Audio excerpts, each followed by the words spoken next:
You're listening to EdTech Heroes, a podcast that looks at how teachers in today's classrooms can use technology to improve student learning. In each episode, a hero in the world of education will share their story and discuss how innovation can influence the minds of the next generation. Let's jump in. Hello, everyone, and welcome to EdTech Heroes. I'm Nef, and today we have a very special episode. Each show, we generally have an EdTech hero on to discuss how educators are connecting with K-12 students by using innovative technology and techniques.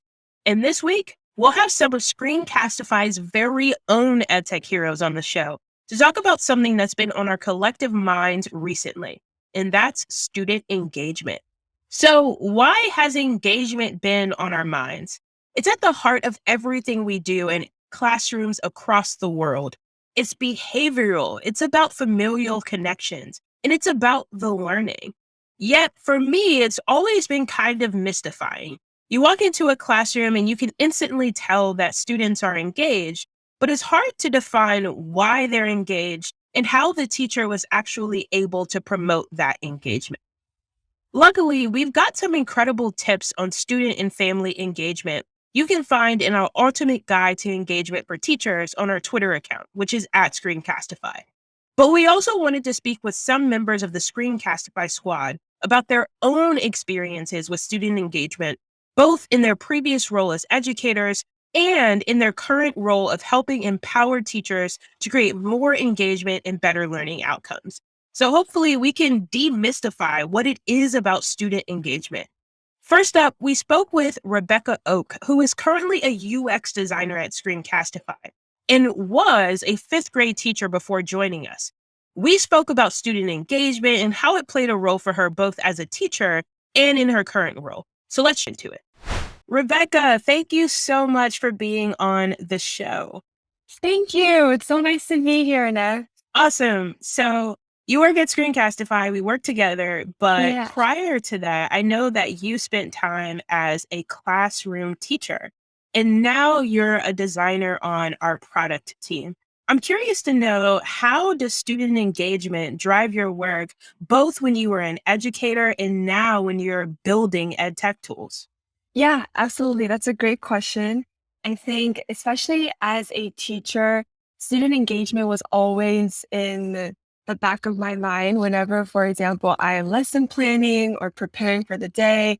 Even when the moment the students come into the classroom, immediately thinking, oh, what can I do? Or how can I greet them to make sure they're engaged and happy to be in the classroom? Because I think it really starts there, even aside from just the academic part of it.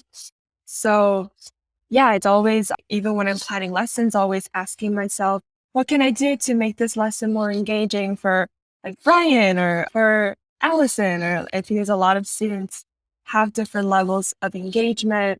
I also taught at an ESL school, so English as a second language.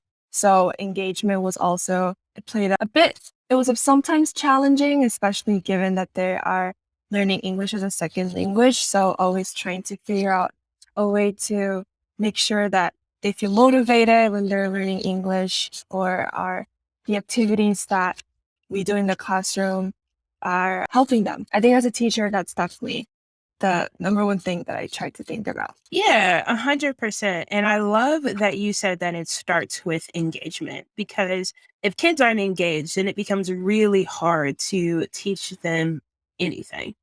And now that you are working outside of the classroom and you're in this role building tools that educators use, how do you think about engagement now? I think when I am working on designs or thinking through like the design decisions or any features that we might want to release, I'm always I always find myself thinking back to the student perspective as well. Of course, the teacher perspective is extremely important, but I think every teacher will agree that teachers are always thinking from the student perspective as well whenever they do something. So like when doing design decisions, I'm always trying to think about, how will this feature, for example, or how will this experience help the teacher to engage students, if that makes sense? Because it's always going to go back to the student at the end of the day. Yeah, that makes a ton of sense in terms of empowering teachers to empower their students. So I love that you said that. And I'm curious, what are some of the best ways that EdTech tools like Screencastify can help teachers foster better student engagement? Maybe some of the things that you've done already, or some of the things that you've seen done really well across EdTech tools. How do we empower Mhm. teachers to really, really engage students? Yeah, I love this question because I think as a teacher, I was that teacher who was always playing around with different like tech tools just to find the one that works best for my particular class. Because of course, it really does depend on your students and their learning styles as well. But for example, especially technology and ed tech tools allow for more collaboration and interaction between students. So even things like gamification, playing Jeopardy as a review game, or I also used Go Noodle and Kahoot a lot in the classroom, just which are just ways that students can use technology to kind of review material. And I think, I mean, kids love games, so there's always a good level of engagement there. Like even if I promise that, hey, if we get through this lesson, I promise we'll have a review game, and then they're suddenly engaged. So gamification for sure. I think another thing I noticed, especially as an English teacher, English as a second language teacher, is there was a very varying different levels of English levels in the classrooms. So differentiation was huge, like being able to introduce a tech in the classroom that kids are comfortable with and allowing them to kind of choose the way they want to demonstrate their learning. So I've had students who prefer to, for example, like even using tools like Screencastify to record a video response versus students who wanted to just do like an audio, like a podcast style. So I think technology really allows for that differentiation, if that makes sense. That makes so much sense. And I love both of those tidbits of thinking about how we can gamify our lessons and use technology to really amplify engagement there. And also to be able to differentiate so that we have the opportunity to engage every single one of our learners. Thank you so much for taking some time out to join us, Rebecca. It's been awesome to have you on the show for a short while. Yeah, totally. And I just want to share like one small anecdote that I just thought of when Yes. you said that. I remember when I was teaching during COVID, and it was really difficult, of course, for students to like some students didn't have as good of a Wi-Fi connection than Mm, others. So I had a student who actually during a lesson lost his Wi-Fi connection, and he was mm, so upset that he missed the rest of the lesson that his mom emailed me and was telling me like, "Oh, he's so sad that the Wi-Fi isn't working and he feels terrible and like behind. He feels like he's gonna be behind that he missed the lesson." And she asked if I could like just record a video. So I mm, think even that just like I was able to just use technology, of course, to record that math lesson for him and then send it over to him. I think that also shows the power of EdTech, the fact that these students will be able to revisit those videos instead of feeling like, oh, I need to mm. absorb everything in this moment that Miss Oak is teaching, but actually being able to revisit it and kind of absorb it in their own Sure. time, if that in their own pace. So I think that's also another way, I think, even post COVID, just being able to allow students to kind of revisit material during like later during the week if they feel like they need to review something. I think that's also a really powerful way to use EdTech. Yeah, absolutely. I think that that is a testament to the power of student engagement. That when we have students incredibly Mhm. engaged, they're like sad to miss our class. They're invested in it. And Yeah, totally. that to me That's so is true. like the greatest compliment that you can be paid as a teacher and is a testament to how incredible you were, but also so cool that technology was able to assuage that student's concern, that they were able to engage with the lesson, be Mhm. a part of it, and kind of be ready with all of their classmates for the next lesson. I love that you added that. And I love that technology is allowing us to engage with learners, whether they're absent, in person, or Oh need yeah, a little bit of extra help as well. totally. And I think at first I was a little bit nervous about adding so much technology into the classroom Hmm. until I realized that at least all my students, they're all fifth graders, they grew up with technology. And even when they're outside the classroom, they're always using technology in their own time. And sometimes they know the tools better than I do. Even I've had students like create tutorials for me using video, like, this is how you use this, or this is how you can do that. And I think they just feel empowered as well, being able to like demonstrate their skills through tech. So it's really fun.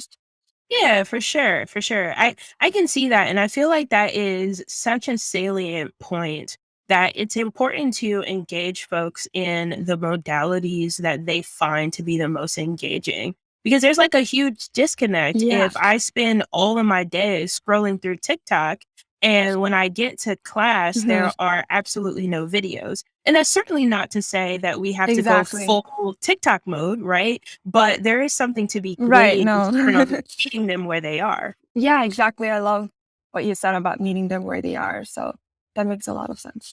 All right, for sure. Rebecca, thanks again for joining us. It's been awesome to have you on the show and get a peek into both your classroom and what you do here on staff at Screencastify. Thank you, Nef. This was great. Rebecca spoke about student engagement and how engagement often leads to joyous classrooms. And I absolutely love it. It provided a model on how we can get our students invested in our classroom communities and the learning. It's incredible. Next, we spoke to Katie, who is a part of the Screencastify support team and previously taught ELA, just like me, at the junior high level for 12 years. It also worked as an instructional technology coach at a K through 8 school for 3 years. Katie spoke about how she fostered engagement in her classrooms. Katie, welcome to EdTech Heroes. Thanks for having me. Absolutely. Katie, you're on the support team here at Screencastify, and you made a huge impact from day one. And part of that is because you were a teacher and you were an instructional coach. So, how, as a teacher, did you encourage a more engaged classroom? Oh, it's a great question. So I tried to create a more engaged classroom in a couple different ways. Some that I found to be really effective would be like differentiating instruction and prioritizing student voice and choice in the classroom. Mm. So with differentiating instruction, I found that if students felt like the material was like way too easy or way too hard, they were more likely to disengage because they were either like super bored or feeling completely lost. So I found that lessons that I would differentiate so that students were being challenged at more appropriate levels, they were more likely to stay engaged for longer. So like an example with writing, I might have some students developing like 1 to 2 main points to support there, whereas other students might be developing 3 plus adding in a counter. So, Mhm. just having different levels of learning going on related to the same concepts was the one that I found really effective. And then with increasing student voice and choice, kind of the same thing. Like when I found that if students were able to make choices based on like their strengths or their interests, they were more likely to be engaged. So I would do things like using choice boards where students got to choose like how they were assessed. So some might choose to make a Google Slides presentation, some might create a video, some might draw a comic strip if they, liked drawing. And so just giving students that choice and that ownership over their learning, I think is important. And with student voice too, showing students that their voice has, that you value their voice kept them engaged too. So I would do things like Socratic seminars, which, are pretty much entirely student-led discussions where they're helping each other gain a deeper understanding of a text. So yeah, so I think those were kind of like 3 of the big methods I used to help create a more engaged classroom. Yeah, for sure. And I'm really excited about a couple of the things that you said. First, around differentiation and allowing students to engage in learning that is just right and scaffolded. And also around this choice piece, particularly in how students demonstrate their learning. It seems like both of those would build a ton of confidence in students. Can you talk a little bit about how students reacted to having these measures for student engagement as part of your classroom? Yeah, absolutely. And I definitely noticed that these methods did help to boost their confidence. So, like with differentiation, for example, when students were given lessons that were just right for them, they were more likely to be successful and to Mhm. actually achieve mastery. And that really helped them with, building that self-esteem and realizing that they can do it instead of just, maybe shutting down or checking out completely. And then with prioritizing student voice and choice, you're really showing students that you value their opinions and their ideas and their interests, and that shows them like that they're valued and appreciated, which again helps to really build that self-esteem. Yeah, for sure. I love it, and it makes so much sense. One last question for you, Katie. I know over in the support world, you get to interact with hundreds of teachers, and that's just in one day. So, what is your favorite way to use Screencastify to boost student engagement? Ooh, I think Submit is great for boosting student engagement because it goes back to like giving students that voice in the classroom. And through Submit, every student can share their voice through video. And it's kind of like a low risk way to do it because some students may be, like a little bit shy in the classroom and they might not want to raise their hand in front of 25 other kids to express their opinion. But if they can do it through video with using Mhm. Screencastify, kind of gives that voice, especially to those students who might be a little shy or like reluctant to speak out in front of a whole class. So definitely Submit. Absolutely. And if someone is listening to this and they are unfamiliar with Screencastify, can you give us like the 30-second overview of what that allows teachers to do? Yeah, definitely. So teachers can create submit assignments, and it creates like this magic assignment link that they can then share with their students. And when the students click on that link, it immediately opens up the submit assignment. Students don't even Mm, need to have the extension installed. And they can immediately start recording an assignment or a video that is set up for however the teacher chose. It can be webcams, screen recording, or both. And then once the students click stop, they just submit it. And then it puts all of those videos into a nice file for the teachers to access them. So, yeah, it's really simple and easy to use. yeah, awesome. The really cool part is that it is simple to use for teachers, but potentially pivotal for students in them being able to share their ideas and share their learning in a really cool way. So, thank you so much for the tip, Katie, and thank you for joining the show. Great. Thanks for having me, Nef. This was fun. If you weren't already a super fan of Screencastify, you probably are after Katie talking about using the platform in order to promote student voice, student choice, and demonstrable learning. It is such an amazing way to allow students to make their thinking visible. Next, I got a chance to talk to Olivia, who is a professional development specialist right here at Screencastify, as well as a former elementary school teacher and administrator. She spoke about how she's helped other teachers maximize student engagement. Olivia, thank you so much for being on the show. Of course, I'm excited. I feel like I hear about it all the time, and now I finally get to be in the hot seat. Aw, man. All right. So we've been talking about engagement for a while, and I'm particularly excited to talk to you because I know that you played a huge part in creating our engagement ebook. Can you tell me a little bit about what made engagement such a priority for you? Yeah, totally. I think there are a ton of things that I would have and could have made an ebook about. There are so many different things that folks are doing in their classrooms with Screencastify. Engagement ended up being sort of like the topic that I went with for a couple of different reasons. I think first is just like hearing from folks what they were struggling with this Mm, year across the board. I think that we're in this sort of like really unique moment where some people are teaching kids in person and some people are teaching kids on the computer and some people are doing like some crazy combination of both. And like, regardless of sort of the context that people were operating in, it was like a big sort of issue that folks were having to tackle was student engagement. And I think, having been an educator myself, I know that to be true, but hearing it from sort of like the other side of the table, I was like, okay, this seems to be the one issue that people are encountering. And then I think obviously it's sort of like you can't really teach anything if kids are not engaged, right? mhm. So all of the other conversations we're having about sort of like these incredible different models we can use and all of these amazing ways that we can tailor the content. It's like, that's all well and good, but if kids are not engaged in their learning, then how much of that is really going to stick? So I think that was another reason that engagement felt like a priority to me. And then I think just like acknowledging again, like the changing sort of environment we're in, and that I think a lot of student engagement conversations, at least the ones that I've had, are very much in person centered. And I think that regardless, like I know a ton of schools are back in person, but I think there's sort of this added layer of technology that folks are layering into their instruction, regardless of whether they're in person or at home or wherever.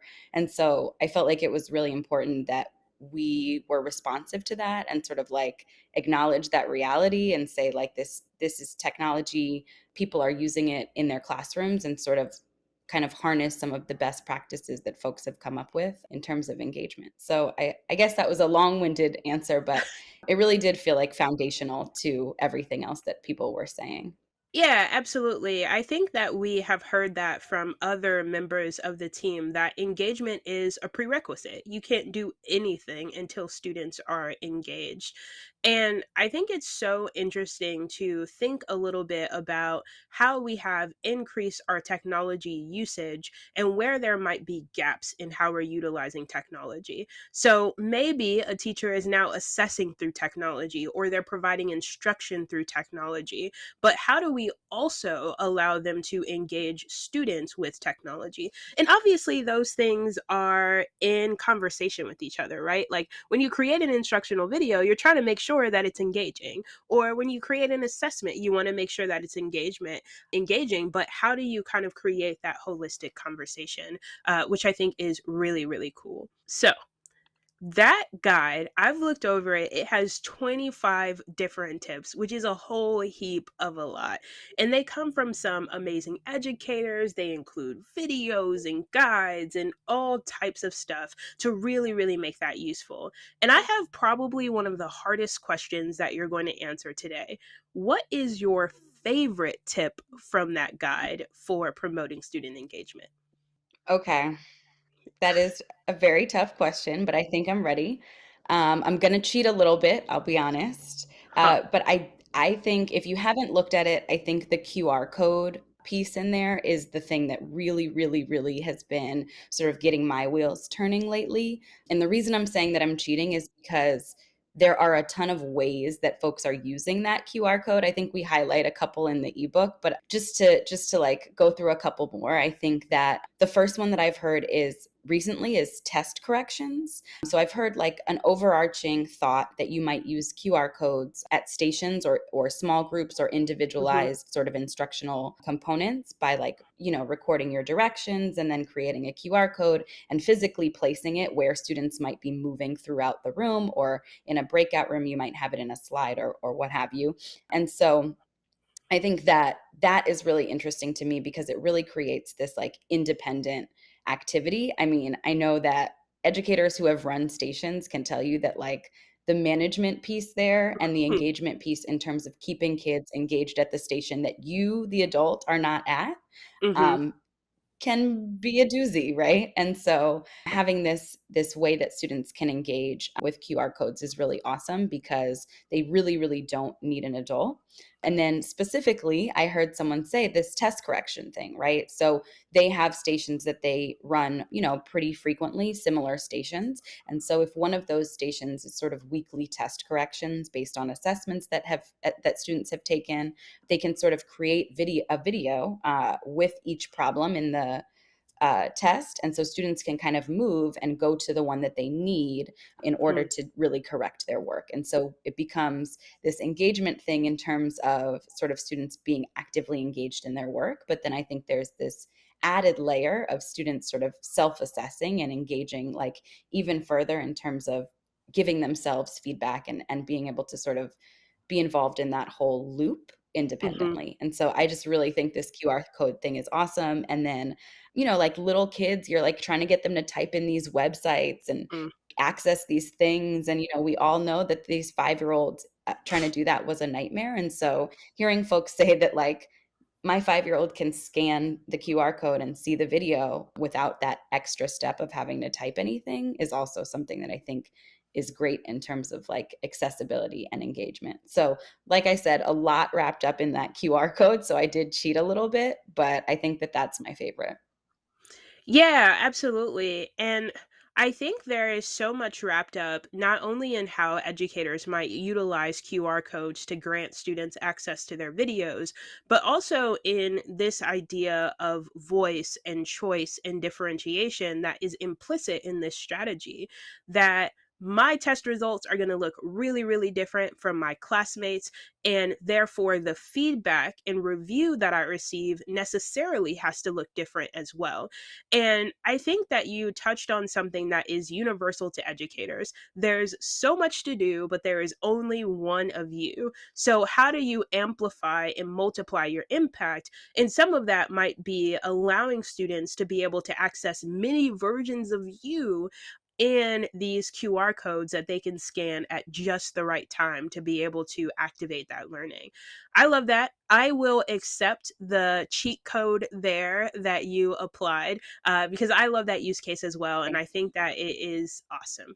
All right, Olivia, thank Thanks, you Nef. so much for being on the show. And thank you for writing that fantastic ebook and helping to facilitate some amazing ideas from educators. If you're listening to this and you have not had a chance to check out that ebook yet, check it out in the show notes. You're going to have so many opportunities to learn a little bit more about student engagement, QR codes, and a whole lot more. The Screencastify tips keep on coming because Olivia told us about using QR codes in order to engage students with video. It's dope for small group instruction, emerging or beginning readers, and also talking to families.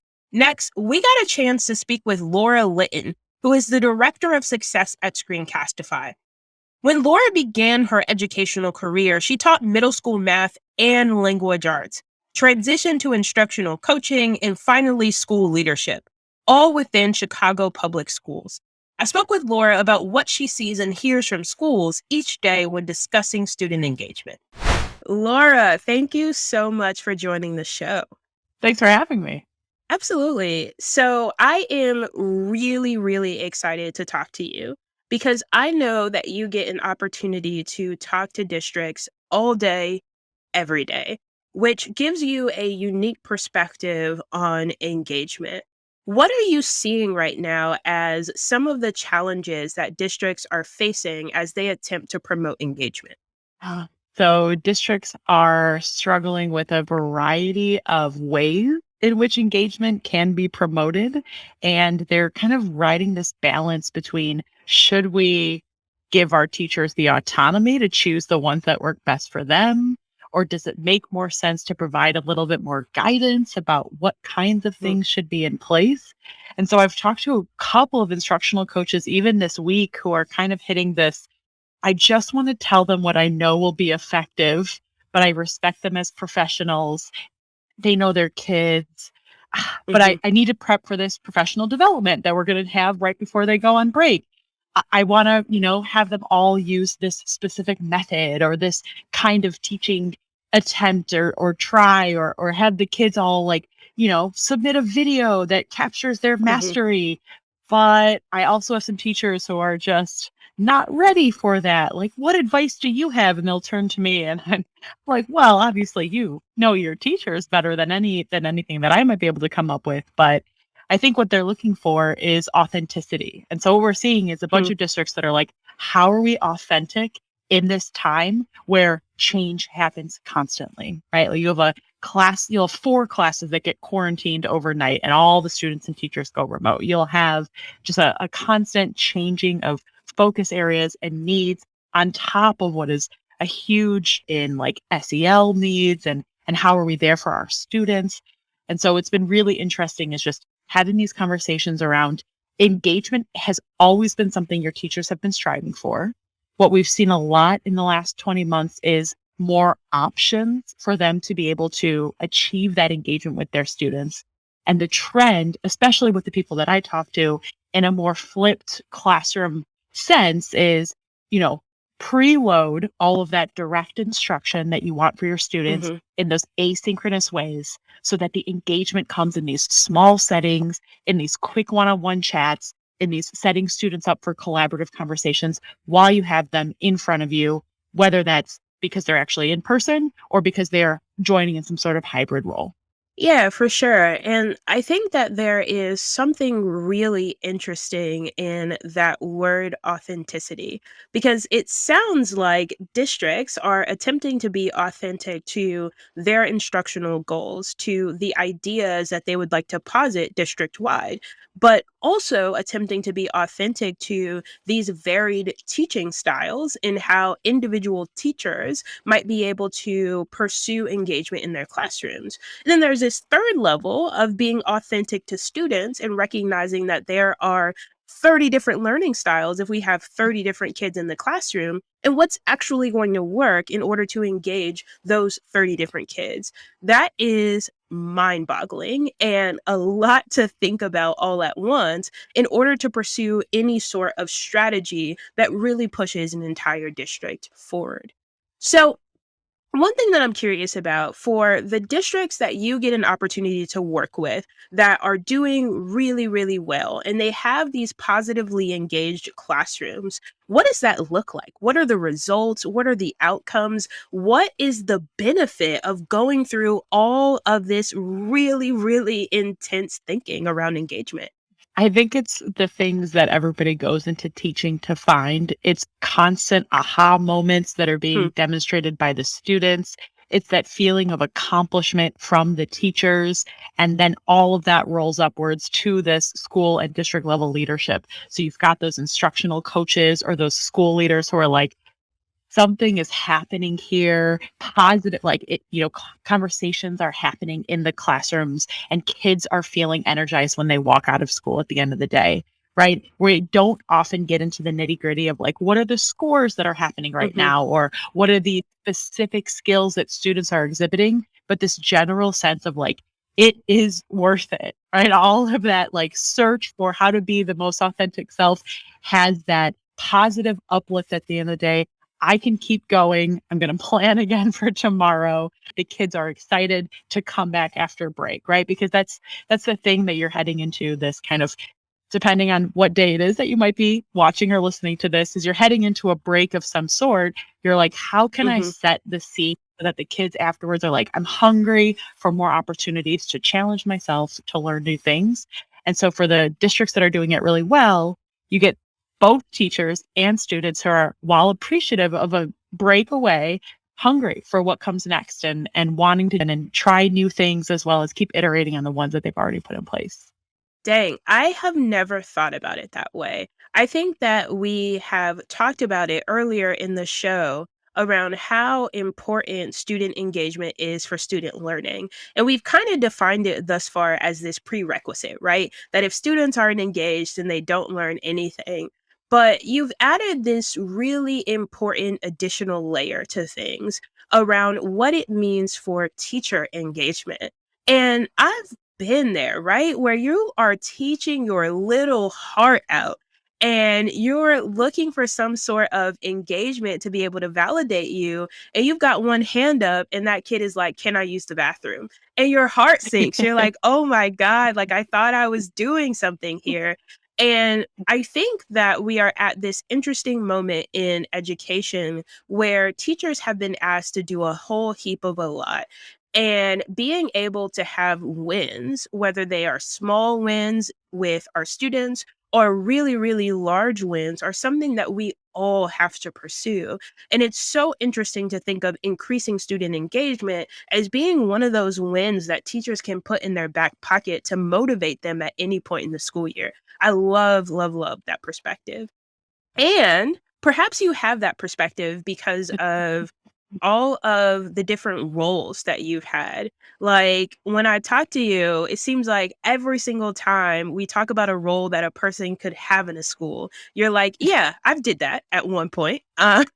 It is kind of unreal that that has been your career thus far. One thing that I am curious about is how do we think about what tools are necessary in order to create better engagement. So when you're thinking about that as an instructional coach, as a principal, or any of the roles that you've had, what tools do you need to provide to educators in order to allow them to engage their students? Yeah, this probably isn't going to be any earth-shattering thought here, but it's like, what do you traditionally turn towards as an Hmm. educator or as a coach? What are the actual moments you're trying to set up? And then how can those moments best be facilitated? There are some real quick wins around how can you capture those moments. So like video being a great one. If you're a person that sets up collaborative conversations in your classroom, you want to capture them for the future. Being able to record them is a really good one. And then being able to kind of have them to revisit. So a big part of the engagement piece is that this, flash of learning takes place, or this, Hmm. something is unearthed that before wasn't known. And you want to be able to take that moment and the learning process that went into it, or the conversation that spurred it, and be able to play it back again for not only your students, but the caregivers that you're, communicating with, for your leaders. Maybe you as the teacher are trying to showcase to your instructional coach or your principal how you've achieved this moment. So these collaborative tools that you want to put in place are not like, what are all the new fancy shiny things that are out there in the Hmm. world, but what is already taking place in my classroom? How can I capture it? How can I make it happen? And then, because we're asking teachers to do this often in these hybrid opportunities, how can I keep that engagement flowing if I have students in different physical locations? Right. And so that Hmm. often brings in some new challenges around, how do I have conversations freely flowing if there's weird pauses or someone has to mute themselves, and those kinds of things. But for, the most part, all of those really big, helpful tools are just things like some place where you can share writing.